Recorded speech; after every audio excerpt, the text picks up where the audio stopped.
Une mère de famille algérienne vient tout juste d'être arrêtée en Grèce pour avoir tué sa fille de 3 ans, jeté son corps à la mer. Voici ce qu'il s'est passé.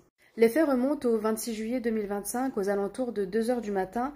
Les gardes-côtes sont contactés par un passant qui se balade sur l'une des plages du sud d'Athènes. Le passant leur fait une déclaration choquante. Il vient tout juste de tomber sur le corps inerte d'une petite fille qui semble avoir autour de 2 ans, 3 ans. La police arrive immédiatement sur les lieux, elle constate les faits, c'est-à-dire le décès de la petite fille, donc son corps ne présente aucun signe de vie et son corps est transporté immédiatement à l'hôpital pour être autopsié.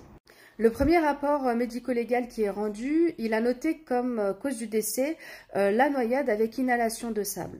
Mais le médecin légiste, dans ce même rapport, il note quand même quelque chose de très important, c'est qu'il précise bien que lors de l'autopsie, il a remarqué aussi pas mal de contusions au niveau du crâne, des lèvres, des membres supérieurs de la petite fille qui sont incompatibles avec une chute qu'elle aurait faite. Et donc, ça mène en fait les enquêteurs tout de suite vers une piste plutôt criminelle. D'autant plus que tout le monde était quand même choqué, donc les enquêteurs, le voisinage, de retrouver cette petite fille qui n'avait que 3 ans, c'était vraiment un bébé, jetée comme ça à la mer. Ils n'ont pas reçu de signalement de parents déclarant avoir perdu leur fille. Enfin vraiment, ils ont trouvé ça très très étrange comme situation. Donc ça les a quand même poussés à penser qu'il s'agirait plutôt d'un acte criminel venant d'un parent. Une enquête est alors immédiatement lancée pour essayer de retrouver les parents de cette petite fille et essayer d'éclaircir un peu ce mystère autour de sa mort. Donc il commence en fait à questionner un peu le voisinage et puis il relève aussi quelques images de vidéosurveillance qui se trouvent aux alentours. L'analyse de ces images de vidéosurveillance est fructueuse pour les enquêteurs parce que là, ils tombent sur une mère de famille. Donc c'est une femme âgée de 32 ans, elle est d'origine algérienne. Et sur ces images, on la voit se balader avec une poussette et puis avec 2 autres enfants qui semblent être âgés entre 4 et 5 ans. Sur ces images de vidéosurveillance, donc nous sommes le 26 juillet 2025, il est 21h30, on voit la mère de famille pousser la poussette où se trouve la petite de 3 ans. Les aînés, donc ses 2 autres fils, sont près d'elle, ils marchent avec elle. Et ce qui interpelle les enquêteurs, c'est que elle a tenté comme de camoufler le visage de sa fille dans la poussette. Elle a mis comme une sorte de bonnet ou d'une écharpe, enfin elle essaie de cacher son visage. La mère de famille, elle porte des vêtements à l'envers et puis elle essaie en fait de ne pas trop regarder en direction des caméras de vidéosurveillance. Et donc voilà, elle se balade dans la rue qui mène vers la plage. Quelques heures plus tard, donc à 2 heures du matin, on revoit cette même mère de famille passer donc devant les caméras de vidéosurveillance. Cette fois, la poussette, elle est vide et elle est juste accompagnée de ses 2 fils aînés. Les enquêteurs qui ont donc ces images-là, donc ils arrivent à identifier cette femme-là, ils font des recherches et ils tombent un petit peu sur son parcours. Ils s'aperçoivent qu'en réalité, elle est rentrée, elle est arrivée en Grèce en 2020, en situation irrégulière depuis 2020, puisqu'elle a tenté d'obtenir l'asile en 2021.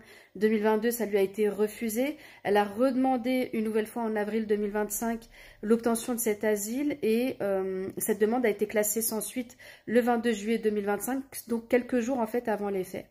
Donc au moment des faits, cette mère de famille, elle était tout simplement en situation irrégulière en Grèce. Les premiers éléments de l'enquête ont aussi démontré que cette femme-là, elle habite dans le quartier de Katopatissia, donc avec ses enfants, mais en fait, elle habite pas toute seule avec ses enfants, elle habite aussi avec un homme âgé de 75 ans. Les voisins sont donc interrogés par rapport à la personnalité de cette femme, un peu par rapport à ses antécédents, etc. Et donc les voisins décrivent cette femme comme étant une personne un peu isolée, qui s'intègre pas trop dans le voisinage, elle échange pas beaucoup avec les gens, ils savent pas trop en fait, elle semble avoir une vie un peu instable. Apparemment, elle serait mariée à un homme d'origine aussi algérienne, mais qui n'est pas trop là, qui a aussi des antécédents avec la justice, notamment pour des histoires de vol. Des faits de négligence envers ses propres enfants ont été également remontés. En 2022, par exemple, elle avait été signalée auprès de la protection de l'enfance pour avoir laissé un de ses fils qui était âgé à peine de 2 ans dans les parties communes sans surveillance. Elle s'était absentée et donc le petit, il était un peu laissé à l'abandon, quoi.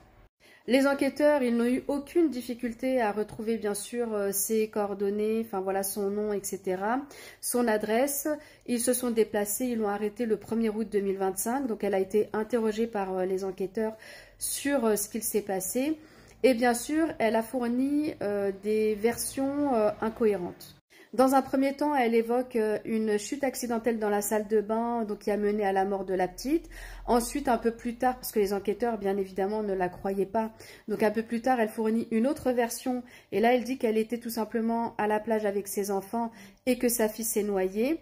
Et au final, comme ils ne la croyaient toujours pas, elle a fourni une autre version des faits. Elle a tout simplement déclaré que sa fille souffrait de troubles digestifs, qu'à un moment donné, en fait, elle a fait un malaise, elle a perdu connaissance et qu'elle a totalement paniqué face à la situation.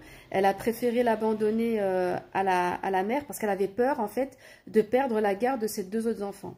La mère de famille va être relâchée à la suite de son interrogatoire, sauf qu'elle ne va pas être relâchée pour longtemps, puisqu'il l'arrête à nouveau le lendemain, le 2 août 2025, puisque tous les éléments de l'enquête démontrent plus un acte criminel, un abandon volontaire, une préméditation plutôt qu'un acte accidentel.